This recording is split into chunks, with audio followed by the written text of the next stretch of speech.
আজ আমার recipe oats cookies. এটা খুবই ইনস্ট্যান্ট আর টেস্টি একটা রেসিপি। এটা একদমই ঘরোয়া উপকরণেই আমি বানিয়েছিলাম। খেতে খুবই টেস্টি হয়েছিল। এটা বানানোর জন্য আমি প্রথমেই একটা বাউলের মধ্যে 1 কাপ আটা আর 1 কাপ ওটস খুব ভালো করে মিশিয়ে রেখে দিয়েছিলাম। এইদিকে অন্য একটা বাউলের মধ্যে 1/2 কাপ আমি ব্রাউন সুগার আর 1 চামচ বাটার আর একটু দুধ দিয়ে বাটার, ব্রাউন সুগার আর দুধ খুব ভালো করে মিশিয়ে একটা স্মুথ ব্যাটার আমি তৈরি করে নিয়েছিলাম।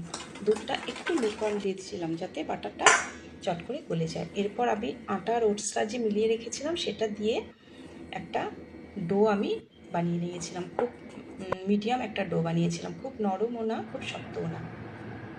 এরপর প্রতিটা ডো থেকে একটা করে লেচি কেটে এরকম কুকিজের আকারে দিয়ে মাঝখানে একটা আমন্ড দিয়ে সবটা আমি করে নিয়েছিলাম। এই কুকিজটা আমি সম্পূর্ণ এয়ার ফ্রায়ারে বেক করেছিলাম। এয়ার ফ্রায়ারের মধ্যে একটা বাটার পেপার দিয়ে এর মধ্যে কুকিজগুলো আমি এক এক করে সাজিয়ে দিয়েছিলাম। এয়ার ফ্রায়ারে আমি 10 মিনিটের জন্য 180-তে বেক করে নিয়েছিলাম। 10 মিনিট পর বেশ সুন্দর কালারটা এসেছিল। এরপর আমি প্রতিটা কুকিজ উল্টে আবার আমি 5 মিনিটের জন্য 180-তেই বেকিং করতে বসিয়ে দিয়েছিলাম। এরপর ব্যাস তৈরি হয়ে গেছিলো আমার খুব সুস্বাদু